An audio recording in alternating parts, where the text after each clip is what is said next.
गरुड़ पुराण में जीवन, मृत्यु और कर्मफल के बारे में बहुत कुछ सीखने और पढ़ने को मिलता है। इसी वजह से इस ज्ञान को प्राप्त करने के लिए घर के किसी सदस्य की मृत्यु के बाद उस समय हम जन्म मृत्यु से जुड़े सभी सत्य जान सकें, इसलिए इस समय गरुड़ पुराण का पाठ किया जाता है। 18 पुराणों में गरुड़ महापुराण का अपना एक विशेष महत्व है। क्योंकि इसके देव स्वयं विष्णु माने जाते हैं, इसीलिए यह वैष्णव पुराण है। इस पुराण में मुख्य तौर पर मृत्यु से जुड़े कई रहस्यों के बारे में मालूम चलता है। आइए जानते हैं। गरुड़ पुराण में छिपे हैं मौत से जुड़े रहस्य। यही होता है नरक और स्वर्ग का हिसाब किताब। विष्णु के अवतारों का वर्णन। गरुड़ पुराण में भगवान विष्णु की भक्ति का विस्तार से वर्णन मिलता है। विष्णु के 24 अवतारों का वर्णन मिलता है। इसके अलावा इसमें सभी देवी देवताओं और शक्तियों के बारे में उल्लेख मिलता है। 2 भागों में बंटा है गरुड़ पुराण। गरुड़ पुराण में 19,000 श्लोक कहे जाते हैं, किंतु वर्तमान समय में कुल 7,000 श्लोक ही उपलब्ध हैं। इस पुराण को 2 भागों में रखकर देखना चाहिए। पहले भाग में विष्णु भक्ति और उपासना की विधियों का उल्लेख है तथा मृत्यु के उपरांत प्रायः गरुड़ पुराण के श्रवण का प्रावधान है। दूसरे भाग में नरक में विभिन्न नरकों में जीव के पड़ने का वृतांत है। 4 तरह की आत्माएं। पृथ्वी पर 4 प्रकार की आत्माएं पाई जाती हैं। कुछ व्यक्ति ऐसे होते हैं जो अच्छाई और बुराई के भाव से परे होते हैं। ऐसी आत्माओं को पुनः जन्म लेने की आवश्यकता नहीं होती। इसी तरह कुछ ऐसे व्यक्ति होते हैं जो अच्छाई और बुराई के प्रति समतुल्य होते हैं, यानी दोनों को समान भाव से देखते हैं। वे भी इस जन्म मृत्यु के बंधनों से मुक्त हो जाते हैं।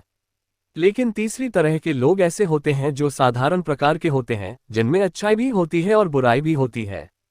दोनों का मिश्रण होता है उनका व्यक्तित्व। ऐसे साधारण प्रकार के लोग अपनी मृत्यु होने के बाद तत्काल किसी न किसी गर्भ को उपलब्ध हो जाते हैं, किसी न किसी शरीर को प्राप्त कर लेते हैं। और चौथे प्रकार के लोग ऐसे होते हैं जिनमें बुराई ही बुराई होती है, जिनके कर्मों का फल उन्हें नरक में यही भुगतना पड़ता है। सजाएं और यातनाएं। अक्सर लोगों के दिलो दिमाग में पहला सवाल आता होगा कि मृत्यु के बाद क्या होता होगा। इसे भी 3 अवस्था में विभक्त किया गया है। प्रथम अवस्था में मानव को समस्त अच्छे बुरे कर्मों का फल इसी जीवन में प्राप्त होता है। दूसरी अवस्था में मृत्यु के उपरांत मनुष्य विभिन्न 84 लाख योनियों में से किसी एक में अपने कर्मानुसार जन्म लेता है। तीसरी अवस्था में वह अपने कर्मों के अनुसार स्वर्ग या नरक में जाता है। गरुड़ पुराण के दूसरे अध्याय में प्रेतकाल या नरक में पहुंचने पर जीवन में किए गए पापों के अनुसार कैसे यम के दास सजा या यातनाएं देते हैं, इस बारे में बताया गया है। इनमें से कुछ सजाओं के बारे में यहाँ बताया जा रहा है। 1. तामिश्र अपराध। जो लोग दूसरों की संपत्ति पर कब्जा करने का प्रयास करते हैं, जैसे कि चोरी करना या लूटना, उन्हें तामिश्र में यमराज द्वारा सजा मिलती है। दंड। इस नरक में लोहे की पट्टियों और मुकदरों से पिटाई की जाती है। ये तब तक करते हैं जब तक उस पीड़ित के खून ना निकल आए और वह बेहोश ना हो जाए। 2. अंधामित्रम अपराध। जो पति पत्नी अपने रिश्ते को ईमानदारी से नहीं निभाते हैं और एक दूसरे को धोखा देते हैं, उन्हें अंधामित्रम की सजा दी जाती है। दंड। अंधामित्रम में तामिश्र की तरह ही पीड़ा दी जाती है, लेकिन इसमें पीड़ित को रस्सी से इतना कसकर बांधते हैं जब तक वह बेहोश न हो जाए। 3. राउर्वम अपराध। जो लोग दूसरों की संपत्ति या संसाधनों का आनंद लेते हैं। दंड। राउर्वम में खतरनाक सांपों से ऐसे व्यक्ति को सजा दी जाती है जहां पर रुरु नाम के नागिन तब तक सजा देती है जब तक उसका समय नहीं समाप्त हो जाता है। 4. महारूप अपराध। किसी अन्य की संपत्ति को नष्ट करना, किसी की संपत्ति पर अवैध कब्जा करना, दूसरों के अधिकार छीना और संपत्ति पर अवैध कब्जा करके उसकी संपत्ति और परिवार को खत्म करना। दंड। जहरीले सांपों से कटवाया जाता है। 5. कुंभीपाकम अपराध। मजा लेने के लिए जानवरों की हत्या। दंड। ये नरक में गर्म तेल बर्तनों में ऐसी व्यक्तियों को उबाला जाता है। 6. असित पात्र अपराध। अपने कर्तव्यों का परित्याग करना, भगवान के आदेश को न मानना और धर्म प्रथाओं उल्लंघन करना। दंड। आसेपत्र से बानी चाबुक से मरना, चाकू तब तक मरना जब तक वह व्यक्ति बेहोश ना हो जाए।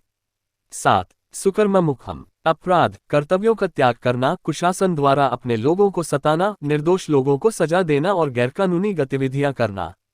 दंड। ऐसी व्यक्ति को दबाकर कुचल देना और जानवर के तेज दांत के नीचे पीस देना की सजा देते हैं। 8. अंधकूपम अपराध। संसाधन होने के बावजूद जरूरतमंदों की सहायता न करना और अच्छे लोगों पर अत्याचार करना। दंड। जंगली जानवरों के बीच में छोड़ देना, ऐसी कुएं में फेंक देना जिसमें शेर, बाघ, बाज, सांप और बिच्छू जैसे विषैले जानवर हों। 9. अग्निकुंडम अपराध। बलपूर्वक अन्य संपत्ति को चोरी करना, सोने और जवाहरात की चोरी करना और अनुचित फायदा उठाना।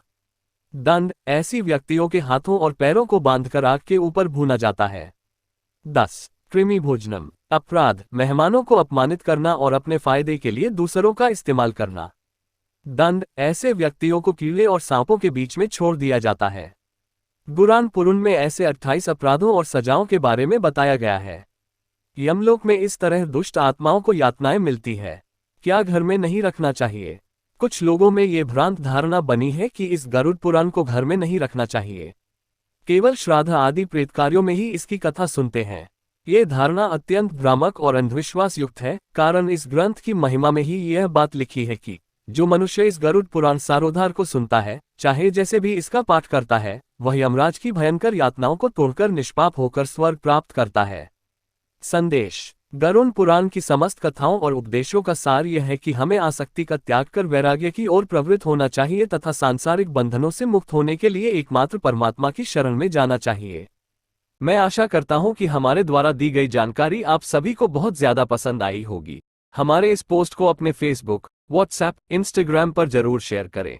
आप हमारे ब्लॉग को जरूर सब्सक्राइब करें जिससे हमारे लेटेस्ट पोस्ट की नोटिफिकेशन आपको तत्काल मिल सके। धन्यवाद। आप सभी का दिन मंगलमय हो।